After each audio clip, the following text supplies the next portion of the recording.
After nurturing my broccoli seedlings indoors, I've spent the last week hardening them off outside, gently exposing them to the sun and wind. With my seedlings prepped, it's time to pay attention to the soil where they will take root. I apply a balanced 10-10-10 fertilizer, which I mix into the top layer of the soil, ensuring that these broccoli seedlings have all the nutrition they need to flourish. Over the years, I've learned that the larger the broccoli plant grows before it forms its head, the larger the harvest will be. A little bit of effort now will yield great rewards later.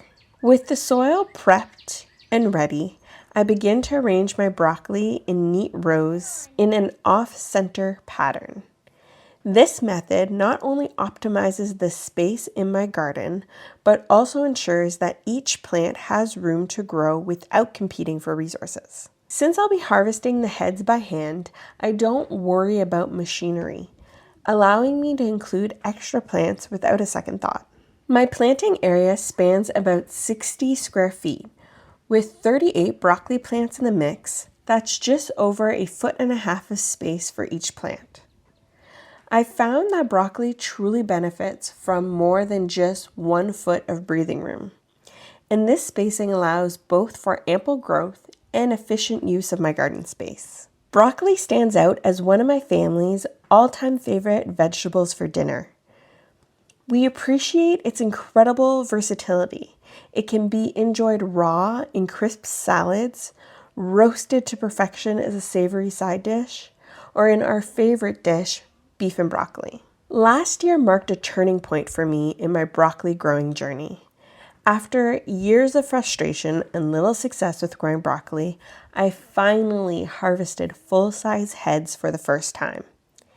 The secret, I discovered, laid in choosing a heat-tolerant variety and patiently waiting until the nighttime temperatures rose to 7 degrees Celsius. With that breakthrough in mind, I've decided on an even bigger challenge this year, to grow 38 broccoli plants in our backyard.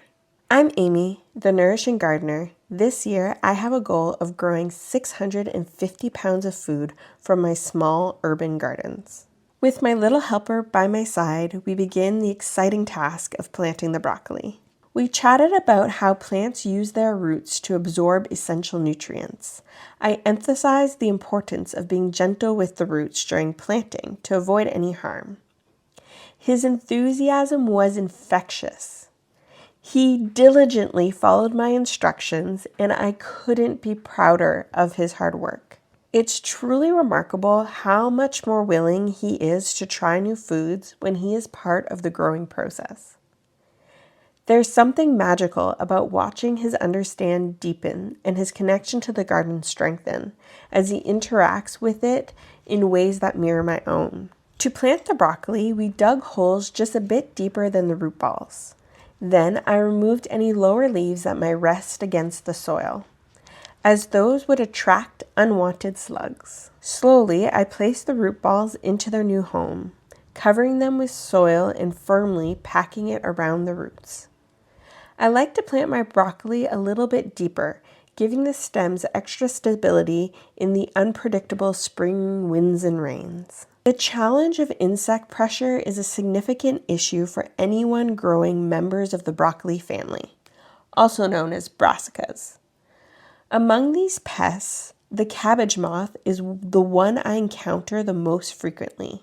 Its eggs laid on the tender leaves of my brassicas hatch into ferocious green caterpillars that quickly devour the young plants, especially when they are at their most vulnerable. To combat these destructive pests, I found an effective strategy involving a blend of BT, a few drops of dish soap, and a few essential oils from strong-smelling herbs. I sprayed this mixture onto the leaves of my broccoli several times throughout the growing season. BT is a naturally occurring soil bacteria. Once the caterpillars ingest the treated leaf, they stop feeding almost immediately and perish within a few days. This method has proven to be the most successful for maintaining healthy, robust broccoli plants without the hassle of using netting. In my experience, netting can provide a false sense of security. Even the tiniest opening can allow the cabbage moth to sneak in and lay its eggs. Plus, living in Canada means my growing season is already limited, and after enduring long months of winter, I cherish the sights of vibrant green plants emerging from the soil. I prefer not to be greeted with the stark sight of white netting after being surrounded by white snow for so long. Embracing the beauty of my broccoli plants is something I truly look forward to each year. Each time I tuck a plant into the earth, it feels like a small promise of the bountiful harvest that lay ahead. I aim to harvest broccoli heads weighing about half a pound each, with a goal of gathering a total of around 21 pounds. I plan to plant jalapeno peppers in the front of this bed. Last year, they thrived beautifully, and I loved how their vibrant green and red hues complemented the rich purple blooms of the lavender, which I have strategically placed in the front of the bed. It's a sight I eagerly anticipate seeing again this year.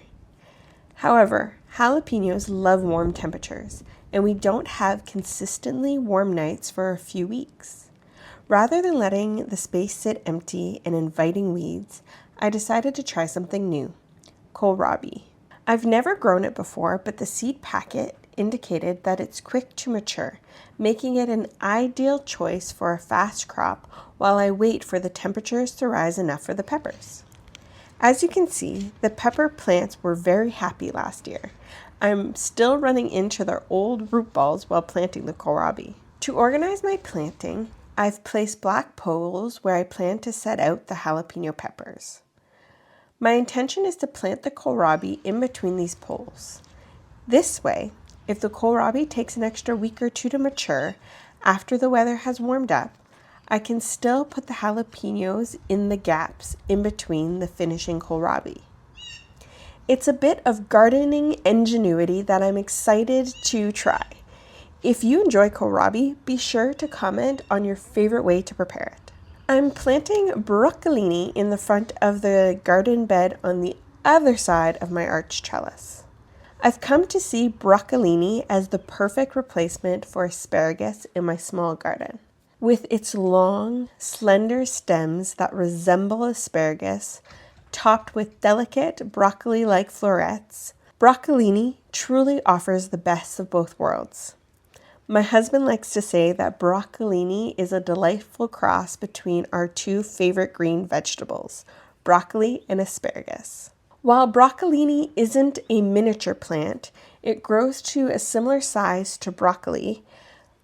Once it finishes producing, I can easily remove it and plant something new in its place, something I can't do with asparagus.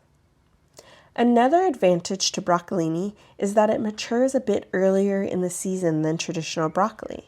For our family, that means more delicious greens on our plates sooner. If you're curious about what's growing behind the broccolini, don't miss the video linked here.